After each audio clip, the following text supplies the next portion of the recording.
Hello, everybody. Is this on? Yes? Yes. No. Yes. There. Yes? Okay, welcome, everybody. I'm Karen Worth. I'm the Vice President of Academic Affairs, and I'm so happy to see a full house and so many people here for Jerry Allan's sabbatical lecture, the last lecture, my one regret in 40 years at MCAD. I've seen former students, faculty. There's Jerry's first friends from high school here.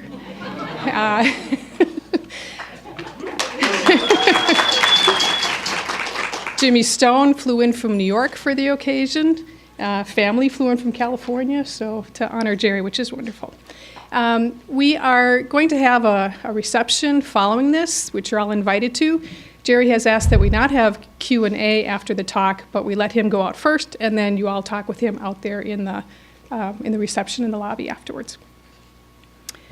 Jerry Allan has been an active member of the MCAD community for 40 years, which covers being the chair of the Visual Studies Foundation program, where he introduced lens media and gravity races, bringing the Scholastic Art Awards to MCAD, chairing the Bachelor of Science program in visualization, and initiating its transition to entrepreneurial studies. His 5-year Global Citizens projects have had long-term impact on both the students and the international partners. He introduced generations of students to MCAD with his orientation talk, Time, Creativity, and Discipline. He's been an MFA mentor and taught classes as wide-ranging as product design, furniture systems, futures, human factors, and aesthetics of sustainability. A repeated comment in students' class evaluations was, the best class I've had at MCAD. Jerry cares deeply about his students and is invested in their success. At one recent commencement ceremony, a student yelled out, and probably speaking for many others, "Jerry, you changed my life." A practicing architect and futurist, Jerry has maintained a long-term sustainability project called Preemptive Peace, finding peace with each other by finding peace with the planet. Smart, insightful, and passionate about MCAD, Jerry has been described by coworkers as very adept at taking many ideas from different sources and synthesizing the information into a cohesive whole. Another wide-ranging and synthesizing thinker, the wonderful Herbert Munzner, then the Dean of Faculty, wrote 34 years ago, Jerry uses both ends of the telescope with skill and understanding, sees the horizon as well as designs the path. I think that's the perfect context for Jerry's last lecture. Welcome, Jerry Allan.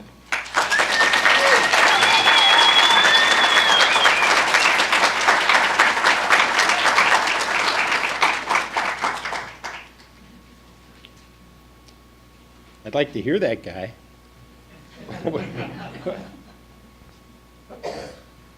There we go. Okay. So, I know that the intriguing part was this. What's in it? So we'll set that aside for now. And first of all, as Karen said, I want to thank all of you. This is really amazing feeling of gratitude that you would all show up, because I also know that people only trade time for what they feel is more valuable. And the slippery word is valuable. And so you have made some determination that makes me feel very good. What I'd like to do is I'd like to tell you a story first.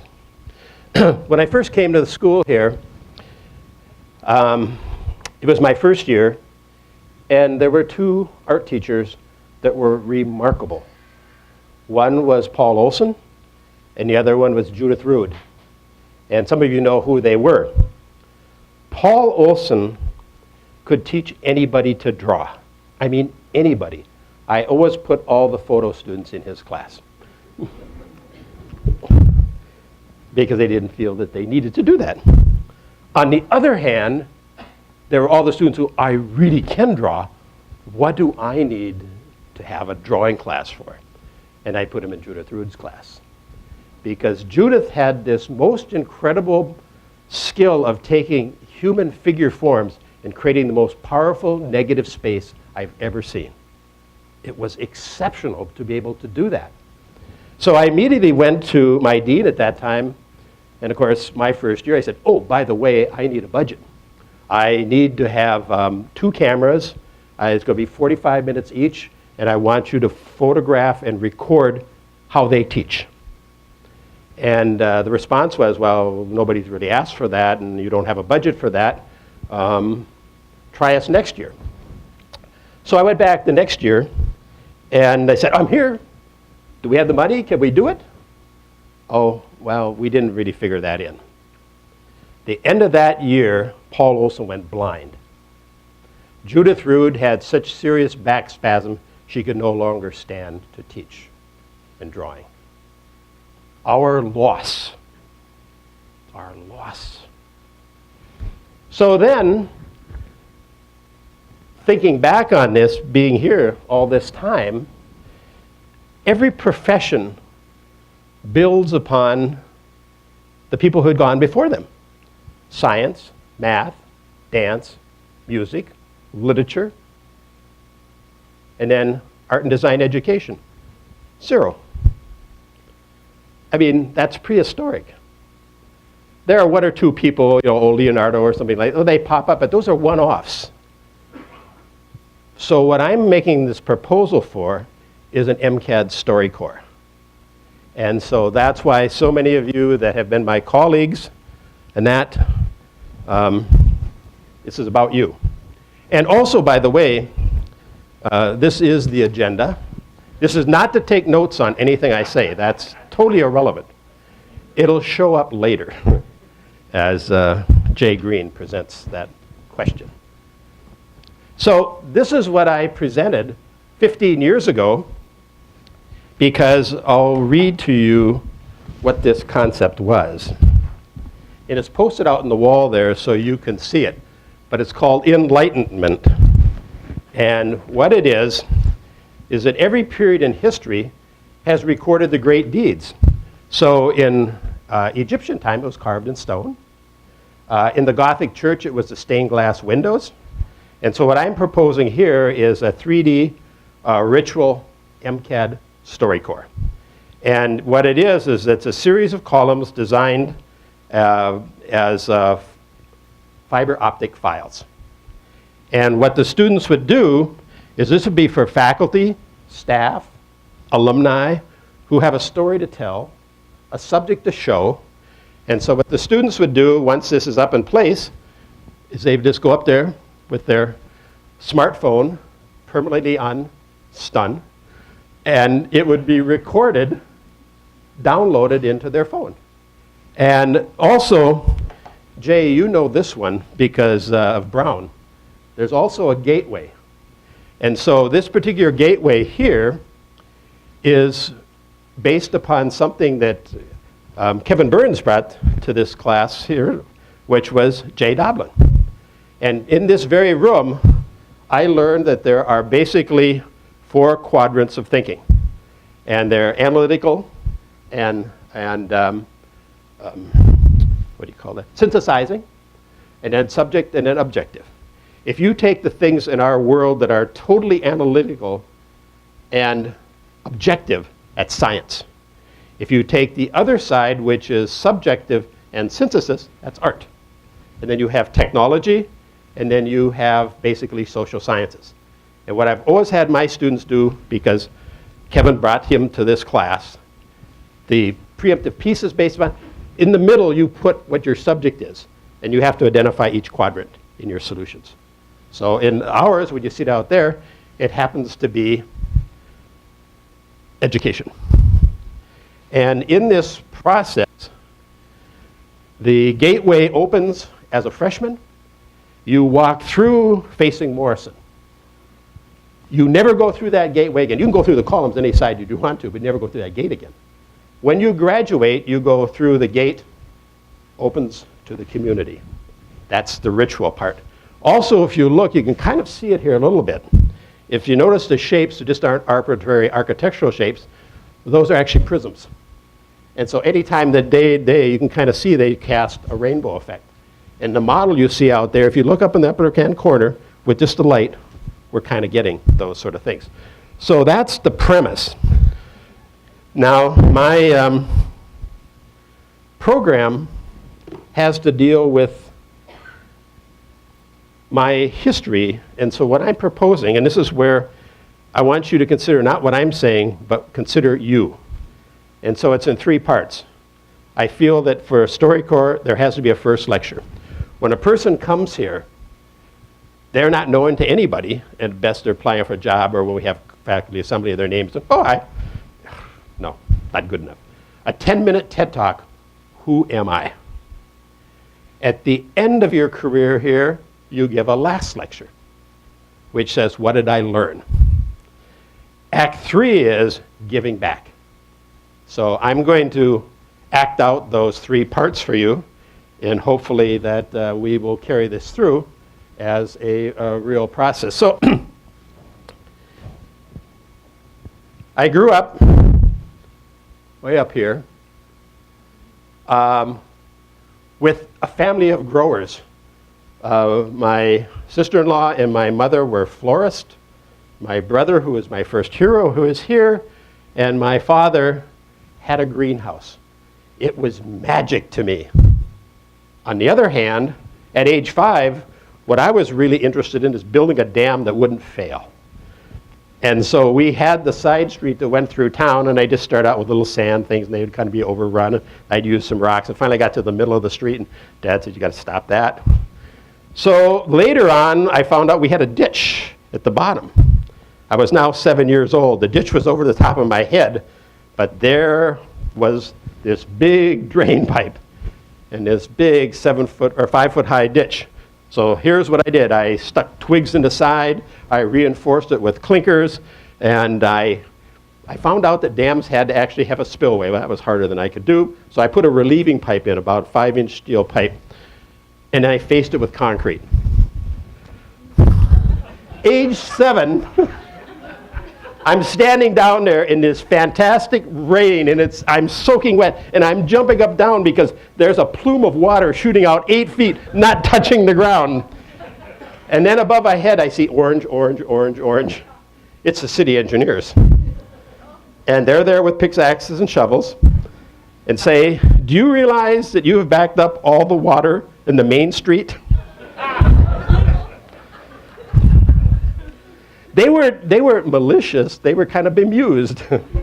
I, on the other hand, had succeeded with my dam. A couple years later, I show up as a high school senior, and this is the honest to God's truth. I said, okay, what should I be? So they took all the tests and only 3 things: art, music, and science, and nothing else. Then they had a suggestion to me and saying, how about the Air Force Academy of Architecture? I said, that sounds good, I'll do that. So a year later, I'm in the University of Minnesota in architecture, in a studio, in my Air Force uniform. Now, enter 3 great teachers. Leonard Parker. Now, you have to remember, I didn't even know an architect's name.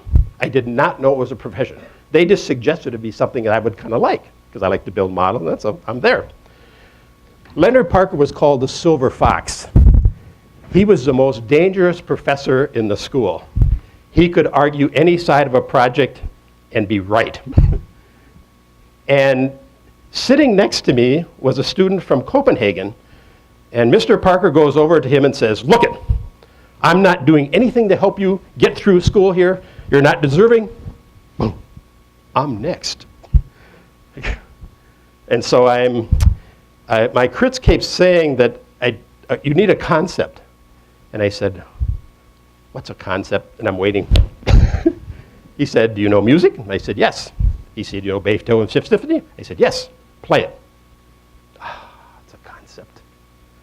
And then later he taught about how to do the design thinking, design systems. And then I caught on. I was no longer a dredge which didn't anybody know my name. By the second year, they said, what's Allan presenting this time? It was really cool because I was kind of using those steps. I could do the steps. And then in the third year, they brought in Morgenthaler from Switzerland. They always like to stir up the pot. Well, He wanted us to do maximum density with maximum amenities and be sculptural first. Okay, could do that.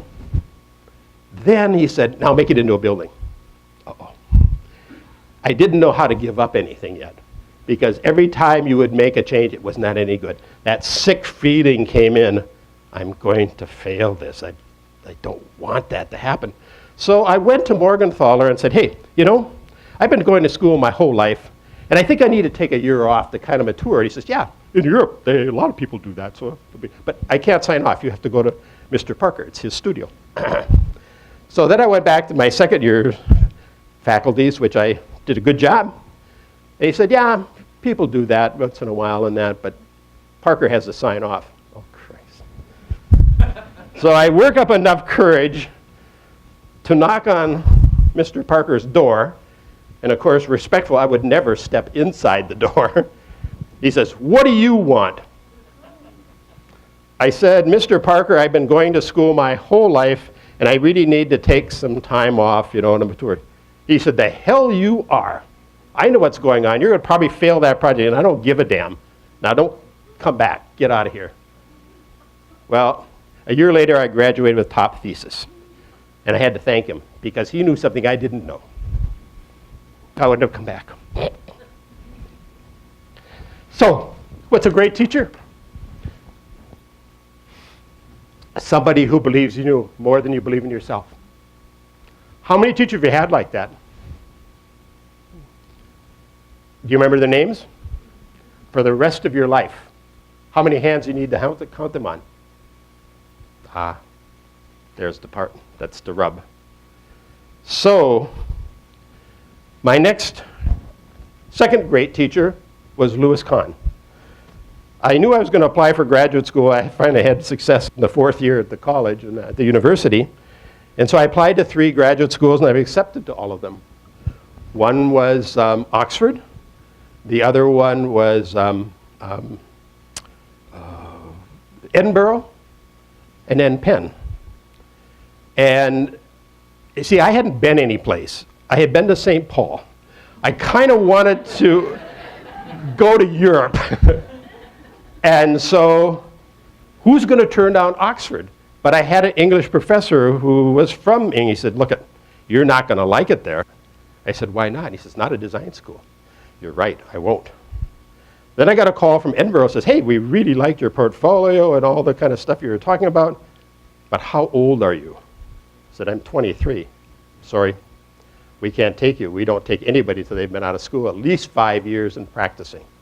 Okay, now going to Penn was not a downer, believe me.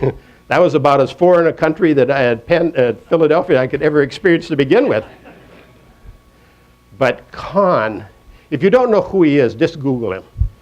He was an international master. He only took 18 students. Only 1/3 could be from the United States. He was a master teacher before people knew him as a master architect. He would never miss our classes, and he would teach every single one of us in an entirely different way. And I have endless stories that I could tell about that, but I'll just give you one. Because this is about this re-engineering my history here and my educational history. And so I was going to do an imitation of Lou Kahn for you, which, as you can see there, is this. Only a month ago did I discover what this really meant. Here's this international master working with us naive grad students. He knew where we were going. He never interrupted us once, ever. Wow, I've never learned that. I wish I could. So, 2 great teachers.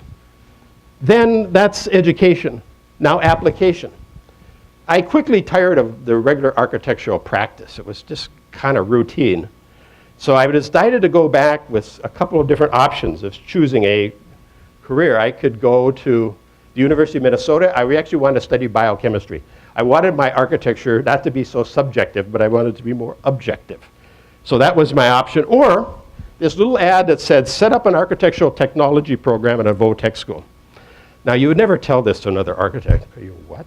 Well, I said, okay, I'll do that. But I was kind of curious about that. Kanawa said, you know, because he was such a master teacher, we recruited right out of his class to teach. He said, what are you going to do? Go out and tell somebody something somebody just told you? You better wait till you have something to profess.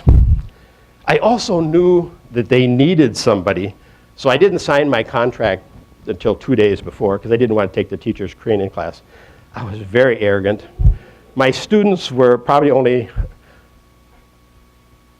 a year and a half younger than I was, but I had this other kind of experience. And this was transformational. This was a turning point. I had the same students 6 hours a day, 5 days a week, nothing else. This was their class. And the outcome is you had to get them jobs and internships. And so I was very cavalier, and these students were bored to tears. So I just set my office up in there, and they were accustomed to tracing and all this sort of stuff. So I'd ask them, why are you here? And they said, well, I had money in my GI Bill and welding was full, and so I'm here. And there were only 2 students in that class that really fit the curriculum they were after, because one was a dairy farmer, one was leading a co-ed Boy Scout troop, one was a graphic designer, one was in ceramics, and one was studying to be a thief. And so I decided that I'm going to write a curriculum for them on their own core interest, but based on the built environment. And it was fabulous, because the first thing I said, you know, this room doesn't work, the headmaster goes by and everybody's got their heads down, and it's boring as hell, because it's big, beige, and vacant. And so I said, you can rearrange this room any way you want to. Oh, they were piling desks up, you know, and that there was, you had to crawl to get through, different kind of thing. The fishnet came up with the girly pictures on it, and the headmaster just walked by that room and just, like, what mistake have we made? Then one day he comes in, he said, you see that fishnet up there? And I said, yeah. He said, come here, I'll show you where it came from. Because we were also district storage center for all the sports equipment. They used to have batting cages that were made out of fishnet. Not off the bottom, right out of the middle. He said, you guys are going to have to pay for that. I said, okay, we're going to find out what kind of class we have. So I said, the class, we got to pay for this. How are we going to do this? We know who did it, but how are we going to pay for this? So they auctioned off the fashion merchandise girls to make money. So that was pretty clever. Then I happened to be reading Zero Population, and so they said, oh, that's interesting. What's that about? So I gave them a little lecture on that. So pretty soon they're out, and they're going to all the bookstores and taking it as a bestseller and putting it, covering up all the other books. And then the guy that was studying being a thief came back one day and he says, guess what? I said, what? We're going to be on television. What? He said, yeah, we're really interested in this zero population thing. And so I said, we've got a class and we want to talk about that. And they said, well, you're not an expert in that. You have to have something to show. He said, what would that be? Well, if you had a film. I said, we got a film. For the next 3 weeks, we made a film on zero population, sunk to Simon and Garfunkel's Sound of Silence. And meanwhile, after 6 weeks, they got to rearrange the room, and it was beautiful, with lounge, spacious library. Then they decided they'd take on the cafeteria, too. So 8-foot by 8-foot panels with interesting graphics, and of course, being kind of students there, one beautifully rendered fly with sugar on its feet. So I kind of like those sort of students. Really kind of badass, but, you know, wanting to do things. They were making things happen. So then, that was criteria. Because I said, I don't have to go back to college. I just need an office that's going to be my college. So criteria 1, combine architects, landscape architects, biochemists, animal behaviorists, sculptors, musicians, everything from designing schools, writing curriculum for them, sensory learning environment from multiply handicapped children to waste treatment plants to green plants. And enter Georgiana, a young architecture student. We met at the Community Design Center. We were both interested in environmental psychology. And we had a 7-year contract to work out how we were going to work together. And we became partners in life, in everything. And so that's enter Georgiana. Well, at this point, there's going to be an entanglement with MCAD, but I just want to finish the next 3 because it informs the other. We worked in 10-year experiments. So the first 10 was the interdisciplinary. The second 10 was energy, architecture, and ecology. 14 natural functions of plot of ground. As we leave it alone, when you build on it, you violate all of them. the worst consumer we had, so we worked with control data. We built a building that actually returned as much as it subtracted. Our first office was an office that had a garden in it. This one was a garden that happened to have an office in it. The next part, we started having children. And Georgiana said she wanted to focus on the kids when they're small because it wanted to be a short amount of time. So we bought our first and only house out in Afton. She was basically working on remodeling and designing that when I was commuting back and forth and running the St. Paul office. By the time I got home, I'd used all my words. And she talked to 2-year-olds all day. And I like working with Georgiana. And I said, this can't last. So we closed that office. And we built a studio with a bridge connecting to it. And every one of our children grew up with a desk in the studio. So who's that 3rd grade teacher? Georgiana, teaching me how to be a husband and a father. And so we have some of those candidates. So one teaches here, which is Abby, and Jonathan, and the others we can talk about out there, if that sort of thing. The next one is when we moved the office, the 3rd 10 was now on the human condition, or we have a class called Human Factors. Similar. Georgiana went into toy design during that time because she had a built-in focus group. And we were doing low and moderate income housing. And now we're in the last 10, or not last 10, but the 4th 10, which has to do with giving back. So that leads to the next story of this entanglement idea, which starts out with 2 people that are not necessarily people, they're incredible personalities. Herb Grieca and Herbert Munzner.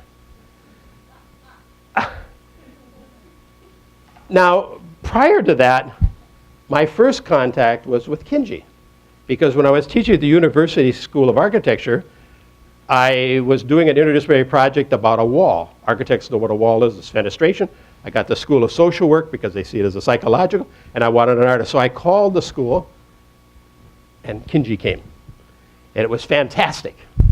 So that was the school, but that was my contact with the school. When Herb and Airbird came into the office, it was like sparkles going off all around. And they're looking at everything. And up in the front, there's graphic designers. And downstairs, there's the photographer.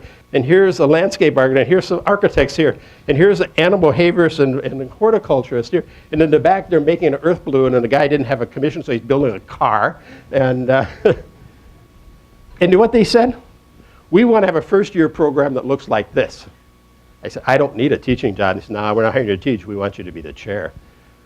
So that was my first introduction to MCAD. And then you heard about the 2 art teachers.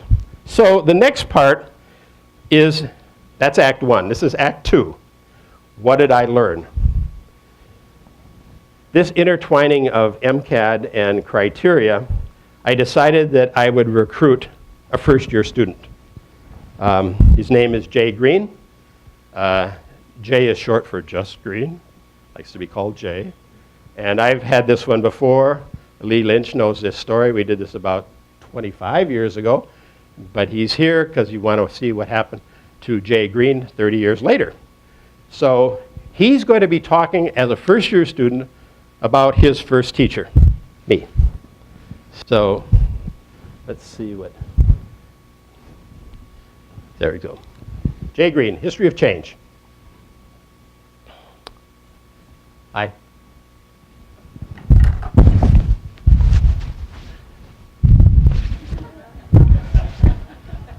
Hi. I'm from a small box of 8. My parents, Roy and Bev, really wanted me to go to a liberal arts school because they wanted me to have a job. But I was an artist. I'm going to MCAD. My teachers and my friends said you're really good at drawing trees and grass. So I figured this was the right place for me. Then we met the values. Oops, sorry. There we go. We met the values of the school, the faculty, over brats, burgers, brownies, beans, and some greens. Then classes began. So I had my liberal arts classes and those sort of things. But then my first drawing studio. It was a life drawing studio. I should be good at this. That was different. Then my real studio with my first teacher, and then I met dark green, forest green, yellow green, olive green, apple green, bright green, pea green, moss green, and the lovely marine green. They were definitely from a box of 68. And I had doubt. Then, well, let me tell you a little bit about the teacher, too. In this particular process, we met the teacher. I found out this was his first class, first year at MCAD. Later, I found out that he'd taught 2 years at a Vo-Tech school, 5 years at the University School of Architecture, and he was chair of the department. No stress. Some questions. So he had us do getting to know your face. And so it had to do with black and white, and so that's mine. And he said, by the way, at the end of 2 hours, we're going to have your first crit. What? It was good enough before just to do something. No, you're going to get a crit. Well, what happened? It was devastating. Forest green argued, dark green left, neon turned off his light, and pea green did. More doubt. What if my parents were really right? Then, after a long pause, he said, I know how you feel. I'm not going to teach the way I was taught. And he laid out the idea of how you enhance creativity, that this is not a competitive class, this is a cooperative class. In the Air Force, I learned that you're going to get the grade of the lowest person on your team, so you're going to cooperate to do this. If somebody does something you didn't do, you take them to lunch because you have them to teach you that. How do you know that? And after those ground rules, oh, and he also said, by the way, I need to know your stories. Why was that? Parallel to this, I was teaching a lot of corporate work. And one of the things that I was doing was for New York University. It was public relations professional. It was 5 days. And every afternoon, they would have time to go off and do this. And then I would have time. And so in New York, on a Tuesday, and I don't know if that's true anymore, but I went down to the subway. I was going uptown, and there's just these big 4x8 stone platforms. Nobody else down there but a guy in a perfect suit, hat, vest, the whole thing, and it was tattered. And he was probably my age when I was 24. And so I'm looking at the thing, and I'm sitting down here, and he's sitting over here, and he leaned over to tell me something, and I turned my back.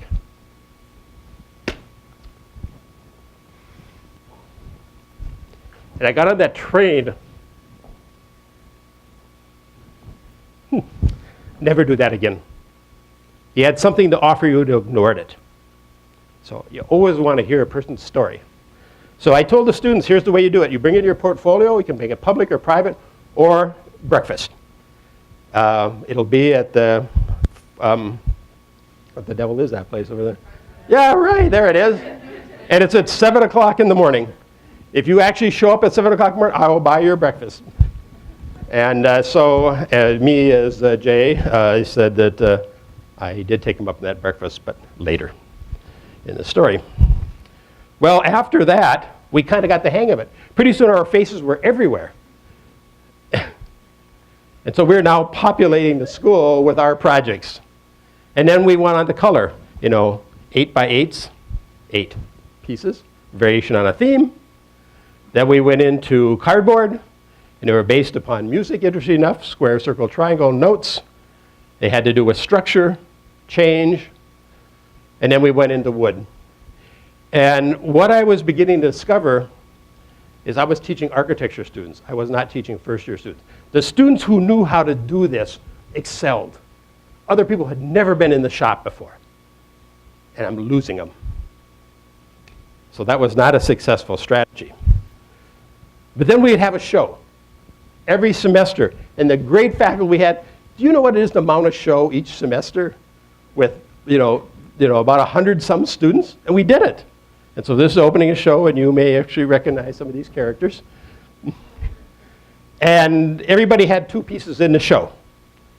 And then at the end of the year, we not only had the show, but we had the gravity races.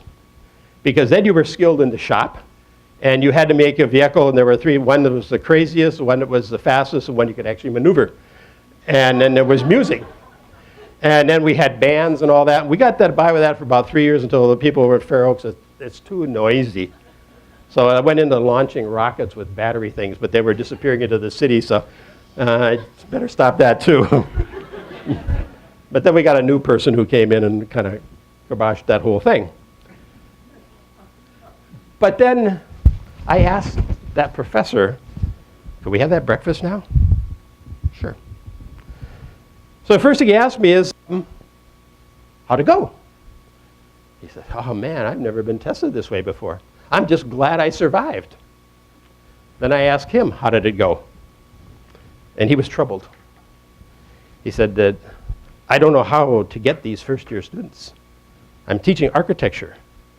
And he was plagued by something that Kahn had challenged him with, form versus shape. The form is the truth. Nobody can argue with form. Shape is your artistic interpretation. Anybody can argue with it. I've been teaching shape, not form. So I didn't understand a word he was saying. And I really didn't care. I had breakfast, and I was graduating to upper division. And I was going to be a major in illustration. Hurrah! Well,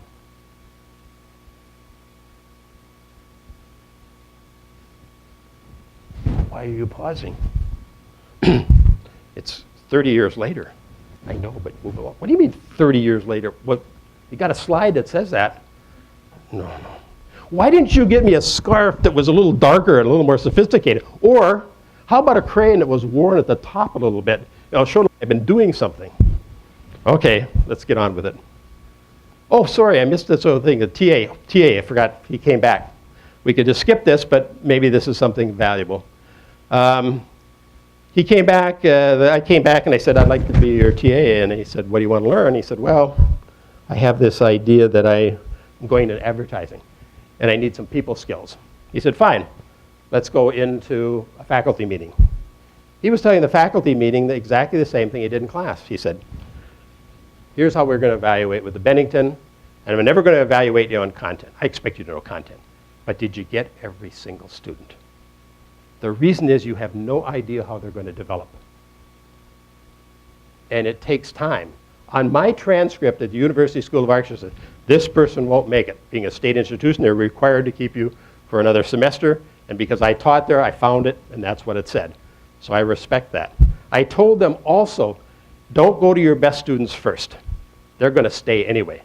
Go to your weaker students. Those are the ones that are in crisis.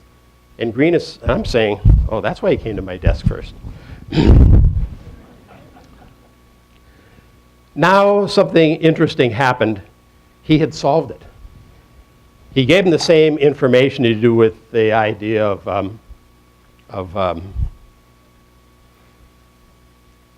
the breakfast and all of those sort of things. But he distilled it down to 3 materials. So we can have the lights. This is 2D to 3D. The first thing they got was a piece of white paper. That's it. Rebecca. Then a piece of cardboard, and a sheet steel, and a 2x6.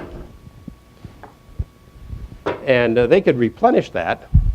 But before we go on to the next page, you have your agenda there. Take that white piece of paper and make one single fold in it that will do the most to change its character. You only do one fold, and paper is insipid to stand up, anything like that, and see what you come up with.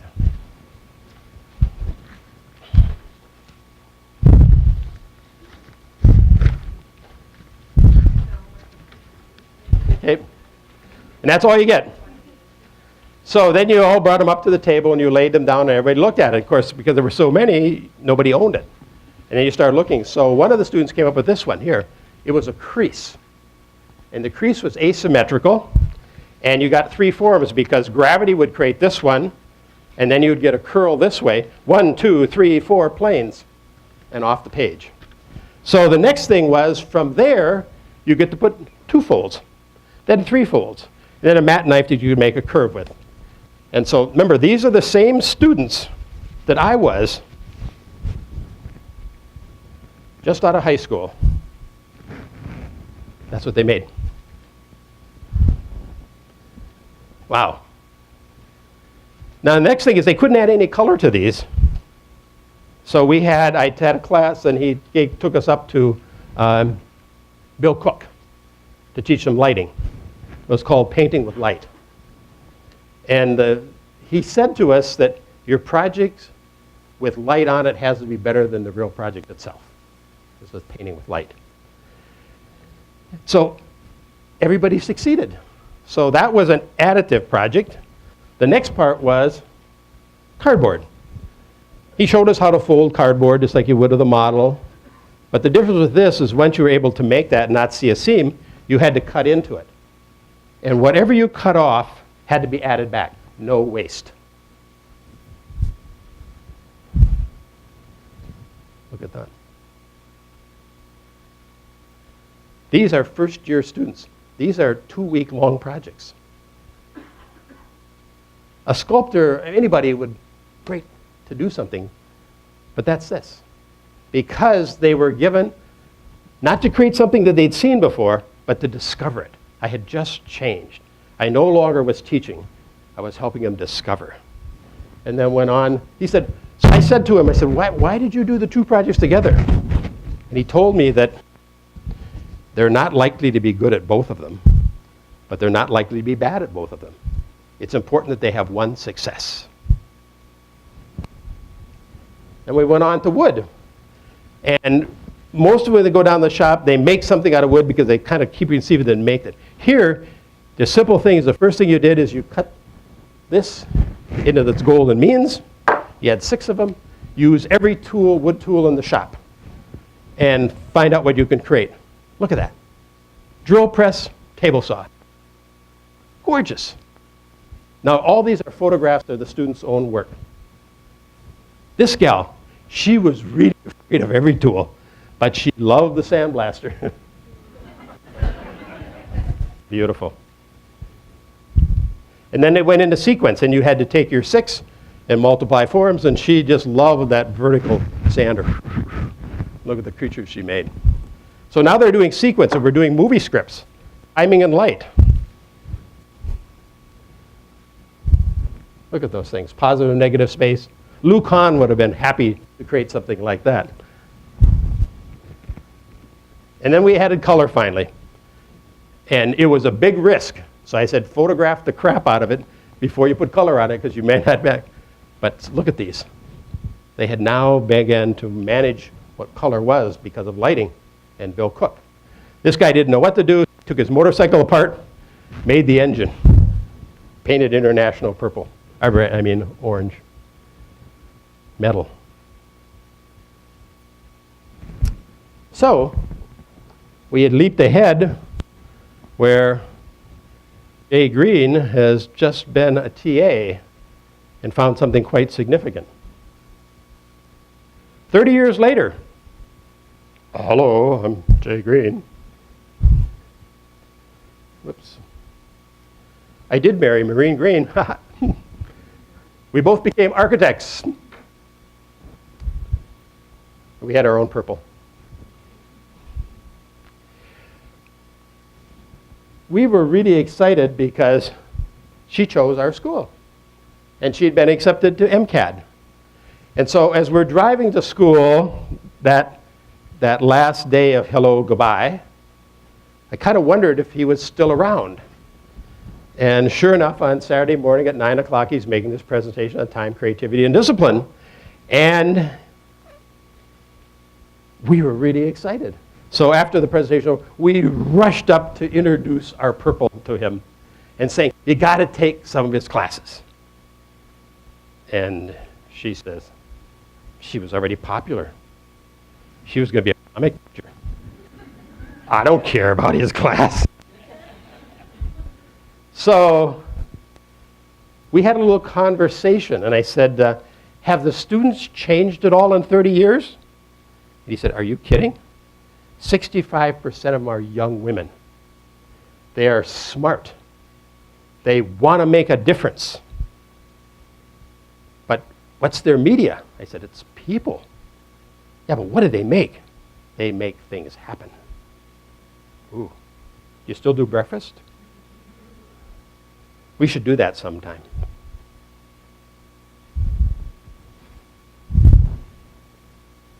So, Purple called us in her senior year, say, Dad, out of respect for you and Mom, I've got one studio elective left, so I'm going to take one of his classes, something about sustainability and aesthetics, stuff like that. So, a little later, we get a call from Purple. She said, do you realize that 14.5 billion years ago, a million years ago, I was hydrogen? Then we witnessed the marriage made in heaven between hydrogen and oxygen, and we toasted with water. Then I was bacteria. I was hanging out on the beach as a styobe. Then we had to decide when the Panthera split. You're either going to go green or wiggle. Sorry, Dad, I decided I would wiggle. Then he gave us our first baby pictures, which were the DNA for bacteria. And so we all took our selfies with those. And a matter of fact, Dad, this is truly my story, so I want to finish this for us.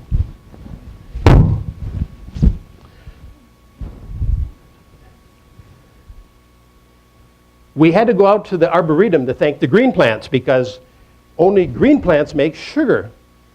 And because we wiggle, we have to eat sugar. Do you know, I was never much into science, but I discovered that I could now tell you the first and second law of thermodynamics with cookies. So at that particular point, we were celebrating the first, because the idea was to front-end load the class so that basically they were prepared to work with your global citizen. So here they were. These are 5-year-long projects, and here with 5 years with the Logan Park, because we always wanted a United States representative in this particular sort of thing. Another one here is Senegal, Gambia, the 1,000-Child March, a cleanup there, books for Ghana, Tibet, Turkey, all those sort of things. And so, as I took this over from my dad, we went on, and all of a sudden, he says, how do we handle a problem? He said, well, there's 3 basics: material, composition, color. See, I've heard that before. But now the material are people, the composition is collaboration, and the diversity is color. And there's always a +1. What's the +1? Humility. You're not doing it for, you're doing it with. So here's one. The ingenuity of students. I had a Tibetan monk come in and he said, you realize that it takes me all day to climb 20,000 feet with a tube of Colgate? We need to have a doctor. And so we have to raise money to send one of our students to it's a hip capital there. I'll think of it in a minute. But anyway, they would do that. And then, so the student said, yeah, we're filmmakers, Kathmandu. And he said that the filmmaker, the student said, we can do this. He disappears. All the other coaches were there, but Pemba Sherpa's not there. So they go ahead and I said, you just got to keep working. You can't blame your client. 2 weeks before the project's due, because we're going to have a show, we always have a show, he gets a note, they get a note from Pemba, and he says, I just talked to the village elders, and they said we can't afford the $2,000 to send that student to there because we need it for medicine. Why are there others? I said, no, you have 2 weeks to figure it out. So what they did is they found out you could get for $100 a computer on a bicycle. And it was hooked up to Kathmandu. So the student they were going to send would get on, he would pedal it, give the condition, the doctor would teach the student would teach the students, the student would teach the village. They solved it. Because they're given the context, they're given the challenge. After that, leave them alone. Don't know what to do. This is the 1,000 Children's March. So with George Mahoney's class, my class, built bookcases, the whole story. But generally the outcome of this, give us a book and we'll give you a teacher. Give us a book and we'll give you an engineer. Give us a book and we'll give you a doctor. Can't lose. So there's our thank you. Global participation. So I discovered something, Dad, that these women, because it's fundamentally women around the world that participate in this, they're smart. They're dedicated. They want to make a difference. They want to change. Wow, sounds like me. So I'm using my storytelling ability that poverty is not for free. We're stronger together. And Wonder Woman and Superman must fully engage because we only have half a world if we don't. So there's my team of Wonder Women. And this is for the Women's Resource Center in Senegal. You can't see me because I'm taking the picture. So I joined my class of 2016 with many powerful women. Thank you, purple. My dad did have that breakfast with my first teacher, and I asked him, how did you do that after all those years? What's the trick? He said, you provide content, you provide challenge, and you provide belief. If you provide the belief, they'll do the rest. I've never failed, and I've always been rewarded by seeing this experience. So thank you, classes. Now, Act 3, last act, only 4 minutes. Take out your smartphones, take a picture of this, put them on permanent stun.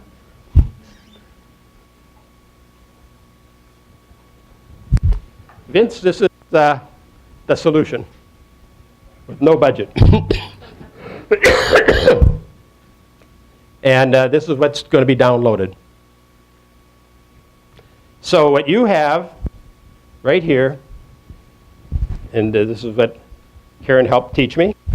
This is an accordion book because I also know faculty, and myself in particular, that if it's a book we have to turn the pages,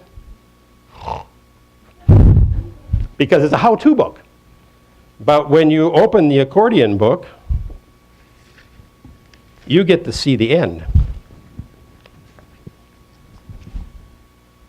And then the other side is that one.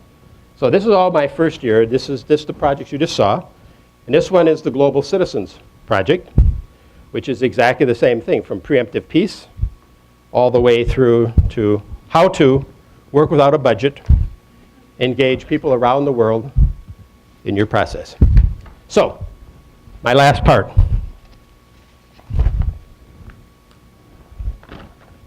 My regret. I could have been a better teacher. I could have been a better educator. I could have been a better architect. I could have been a better designer. It would have all been for free.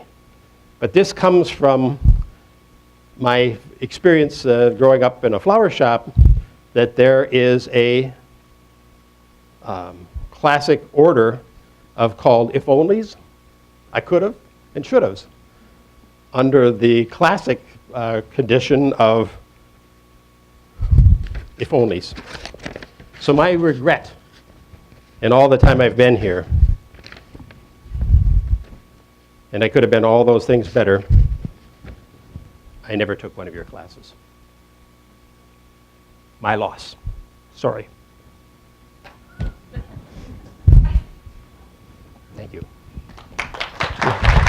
you.